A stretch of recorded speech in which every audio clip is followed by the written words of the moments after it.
पुढची महत्त्वाची बातमी। पोलीस विभागातील गौप्यस्फोट। लोकशाही मराठीवर महिला अधिकाऱ्यांना सापत्न वागणूक मिळत असल्याचं धक्कादायक वास्तव समोर आलंय। महिला अधिकाऱ्यांनी पहिल्यांदाच हे वास्तव उघड केलंय। महिला अधिकाऱ्यांना सतत डावललं जातंय। पोलीस दलातील काळं सत्य आता उघड झालेलं आहे। पोलीस दलामध्येच असत्यमेव जयते घडतंय का, या संदर्भात आता अनेक शंका आणि सवाल उपस्थित केले जात आहेत। सेवेत असण्या नसण्याने आमच्या अस्तित्वात काही फरकच पडलेला नाहीये। आमचं अस्तित्व आजही एक बाई म्हणूनच आहे। समाज आमच्याकडे तेच बघून बघतो की अडचणत आहे, कटकट आहे। काय कटकट केली आम्ही तुमच्यासाठी?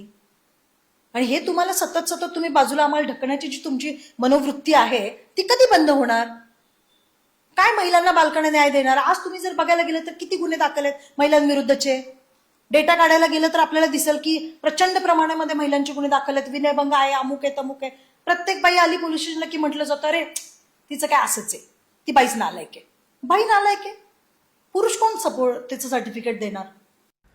तर महिला अधिकाऱ्यांनी केलेले आरोप मी ऐकले नाहीत असं फडणवीसांनी म्हटलं, तर या संदर्भात डीजी लक्ष देतील असं फडणवीसांनी म्हटलंय।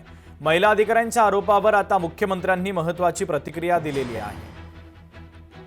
या संदर्भात डीजी साहेब लक्ष घालतील आणि जे काही त्या बोलल्या आहेत, मला माहित नाही ते काय बोलले आहेत, मी ऐकले नाहीये, पण डीजी साहेब त्यात लक्ष घालतील।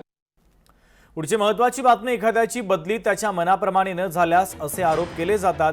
महिला पोलीस अधिकाऱ्याच्या आरोपासंदर्भात बावनकुळे यांनी प्रतिक्रिया दिली। बावनकुळे यांनी महिला अधिकाऱ्यांचे आरोप आता फेटाळलेले आहेत।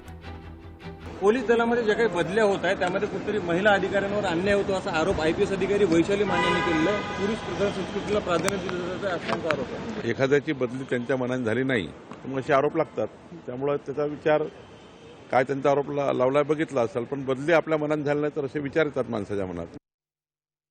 महिला अधिकाऱ्यांनी केलेले आरोप गंभीर आहेत। खासदार सुप्रिया सुळे यांनी प्रतिक्रिया दिली। एखाद्या मेरिटवर पास झालेल्या कर्तृत्ववान व्यक्तीला असं वाटत असेल तर गृह विभागानं नोंद घ्यावी। खासदार सुप्रिया सुळे यांनी प्रतिक्रिया दिली आहे।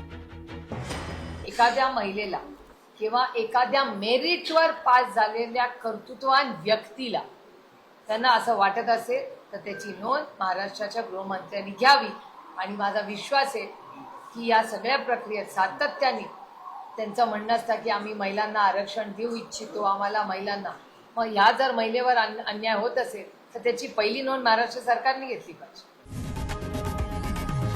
लोकशाही मराठी ऐका, पहा, जागरूक रहा।